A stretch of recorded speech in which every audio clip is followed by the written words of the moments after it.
everyone, it's Christina of CraftyPaws. I wanted to come on and share this autumn card that I made for a friend of mine who's going through some really tough times. I just want her to know that I'm thinking of her and wishing and hoping and praying for the best as she goes through a major transition in her life. She's hoping to change jobs, move, going through a divorce. It's all incredibly sad, and I just want her to know that she's not alone. And anyway, I decided I was going to finally stamp up this really cute greeting farm stamp set called Wood Friends. And I use the little acorn, the squirrel, and the fawn, as well as the sentiment to make this card. And I think what really brought all the pieces together was actually the paper pad that I chose. It's this My Mind's Eye Lost and Found Sunshine collection. And I picked three of the papers, this dark chocolate brown that has a trellis pattern to it, this golden stripe, and then this beautiful kind of more detailed plaid paper. And all of the papers in this collection go so beautifully together that, after that, kind of designing the card was relatively simple. I stamped out the little acorn from this stamp set onto the background just for a little added interest with some Tim Holtz Distress ink and walnut stain. And then for the little critters, I use my Zig Clean Color Real Brush markers and a water brush and just watercolor them. And I'm going to attach a watercoloring video using the Zig Clean Color Real Brush markers to show how I colored these critters. Just because the little squirrel was so much smaller than the fawn, I wanted to bring it up a little bit, so I plopped it on top of a little mushroom from the Greeting Farm Little Fairies stamp set. I used this mushroom right here and just hand fussy cut all of those pieces out, and I heat embossed with black ink. This is the Memento Luxe ink. All of the Luxe inks stay wet long enough so you can use them for embossing. I love that. And I stamped that out on just some scrap paper that I had in my scrap box. And I added a hand-dyed seam binding bow that was gifted to me by Candace Scarborough. I love the seam binding. It's so beautiful. And then for the inside, I used more of the paper. This is the reverse side of one of the pattern papers that I used on the front. I inked all the edges of all of the layers actually with either walnut stain or with gathered twigs, which is also kind of a rich brown.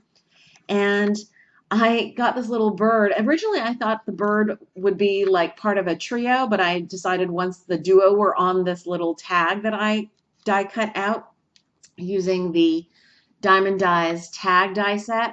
I think I used the fourth largest one here, and I matted it so that it had two layers here for the tag, and popped everything up on double-sided foam adhesive, the tag and the little critters. And so anyway, the bird actually came from the Greeting Farm Your Wings stamp set. It's the one with the Pegasus, and I just used that little bird there, and I again colored that up with my Clean Color Real Brush markers, watercoloring that. And for the sentiment inside, I used the Sizzix Script Celebration words, the Thinking of You, and I thought that was a perfect script to go with this autumnal card. So for watercoloring, what's really important is the paper that you use and the inks that you use for stamping. I'm using Bristol paper, and you can of course use any watercoloring paper, and I'm using a water brush on stamped images that I stamped out with VersaFine ink. You can also use StazOn or any hybrid ink, anything that's water safe. And this watercoloring is really simple. I'm just laying in some color. This one I'm doing kind of an all over with a pale pink just for the faces, but normally I would just put in a little bit of the color and blend it out and spread the color. As you can see here, I'm dabbing away a lot of the ink so that it's just a hint of color on these faces of these critters. Now I'm going in with a slightly darker pink. This is a light pink, And that's more of the way that I normally use these markers. I put a little bit of color in the darkest area, and then I blend out with the water brush so that there is a gradation of color. It's really a very forgiving technique. Now I'm going in with that pale pink just to give the critter some blush. And I actually prefer the Tim Holtz Distress ink in Spun Sugar for blush. It comes out a little bit paler, but if you're looking for a kind of more rosy cheek, this pale pink in the Zig Clean Color Real Brush markers works beautifully too.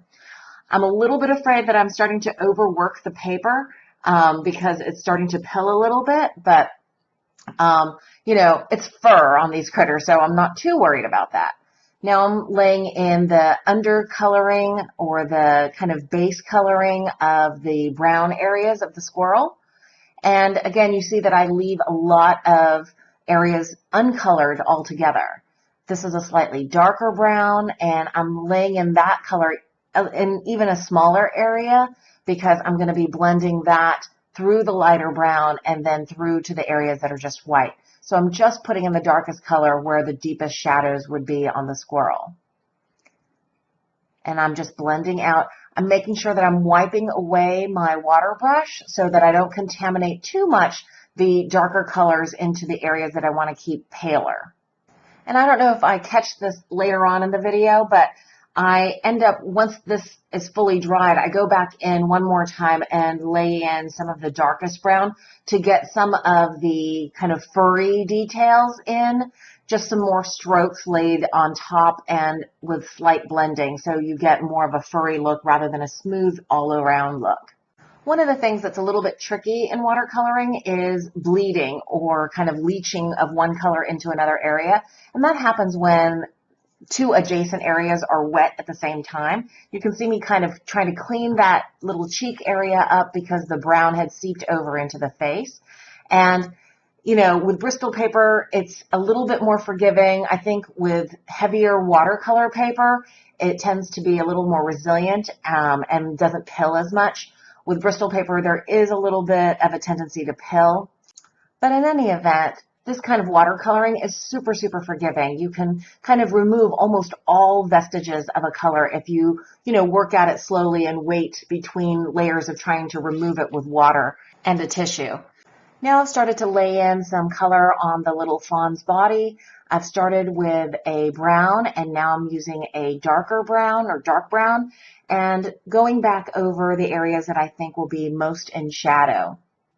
Under the belly, on the back side of the legs, the hind legs, right where the neck meets the body, around the base of the head, behind the ears. So those areas get a little bit darker coloring. And again, you see that I leave a lot of areas totally white, and that's so that I can blend out the medium tone into those areas and give a nice blended lighter look. And of course here you see me using a water brush, but just using a plain paintbrush with a little cup of water works just as well. I'm just lazy and I like using a water brush. It's great for if you're doing something on the go too. You don't need to separately carry a bottle of water. It's all in there in the water brush. I think the key really is to always also use a tissue so you can wipe away the brush, make sure you're not contaminating one color to another, unless of course you're intending to blend one color with another. And make sure that you're not getting too much water coming out of the water brush. So you see me regularly dabbing away the water from the brush. It's either dabbing away water or water and the ink. And you see me just blending out here. It's really, really simple, especially for images that are so clean and simple like these are. Watercoloring is really forgiving, very easy to blend.